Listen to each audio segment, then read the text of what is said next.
Hello and welcome back to the channel. This is Anthony, the Eclectic Chef.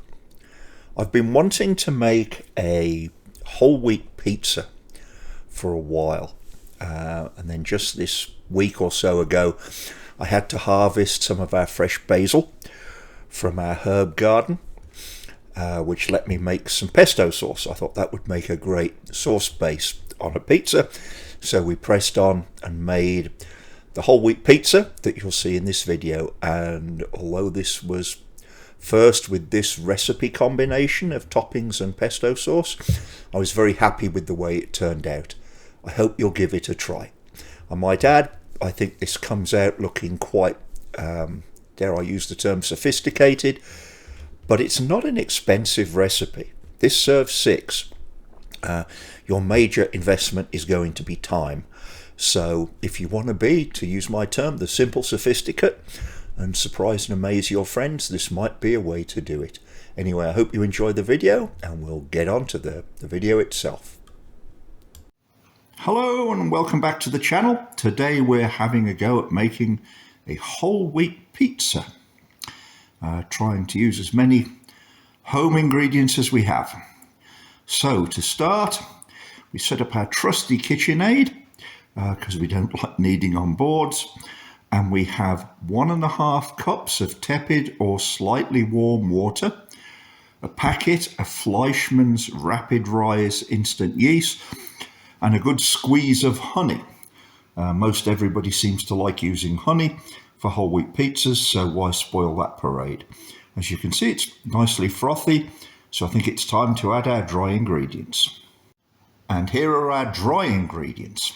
At the back we have 1 cup of strong white unbleached bread flour, and just shy of 2.25 cups of whole wheat flour. I added a little bit of white bread flour to this, just because I don't want the crust to be too soft.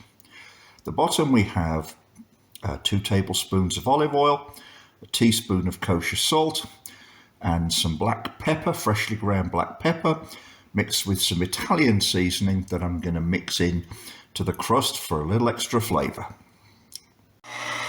Here's the KitchenAid on a very low setting, as you can see, kneading our dough for us with the dough hook. We'll leave this for about 5 minutes to do its thing. And here's our dough turned out into an oiled bowl. That had about 5 to 7 minutes of kneading in the KitchenAid, and we're just going to leave this now covered for an hour, maybe an hour and a bit. It's around the 70s here today, so hopefully it'll rise pretty well. We'll take a look at it in an hour. Here we go. A little more than half the dough punched down into this baking tin. I'm going to do a square pizza, not a round one. Going to see if we can work on stretching the dough out and filling those corners, and then we'll get it sauced up and put our toppings on. First topping, some homemade pesto sauce instead of tomato sauce. This was made with basil from our garden, toasted pine nuts, extra virgin olive oil, fresh garlic. It's really quite good, so we're quite hopeful this will be a slightly different pizza. Next, a little bit of crushed garlic, then we'll get into some vine tomatoes, mozzarella, and a few green olives. Well, here we go, ready to pop into the oven. 2 vine-ripened tomatoes, mozzarella, green olives, sprinkling of Italian seasoning, and I drizzled some white truffle oil over the mozzarella. We'll pop this into the Anova for 15 minutes at 475, and we keep our fingers crossed. And here we are in the Anova, just gaining back to its temperature after I opened the door to pop the pizza in, so we'll see what it looks like in about 15 minutes. Well, here's our rustic whole wheat pizza. As it came out of the oven, tomatoes, mozzarella and olives. I did put a sprinkle of dried Italian herbs on before it went into the oven.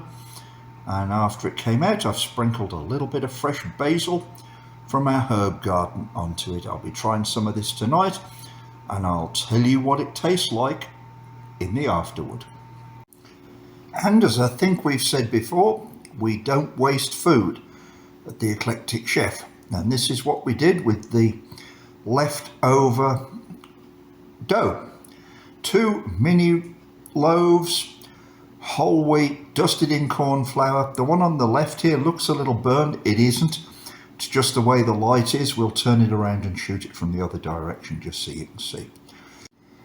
And looking at these from the other direction, they're not really burned at all. Beautiful mini loaves, dusted with corn flour, 17 minutes at 475 in the Innova Precision Oven. I'm looking forward to eating one of these with a burger.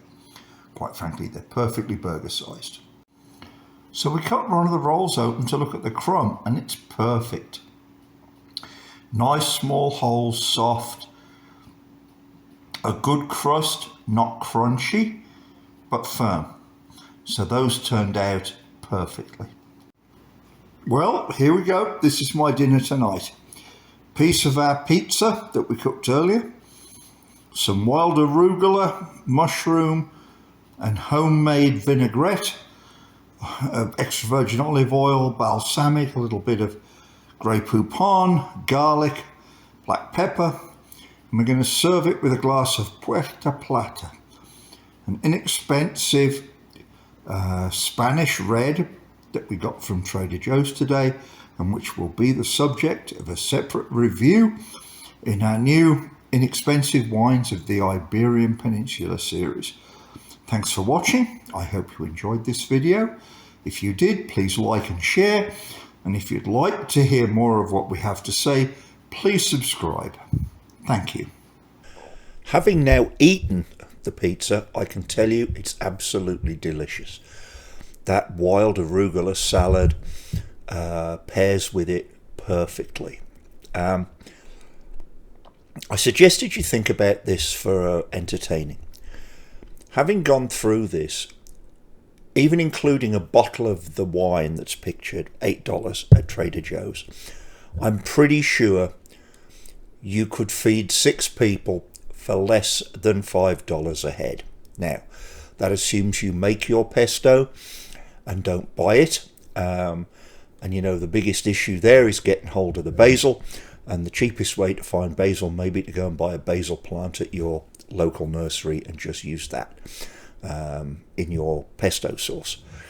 I am not sorry I didn't add garlic. I put plenty of garlic in my pesto sauce, and adding garlic to the topping would have been too much.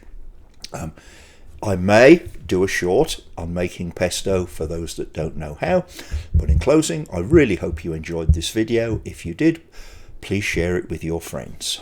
Thank you.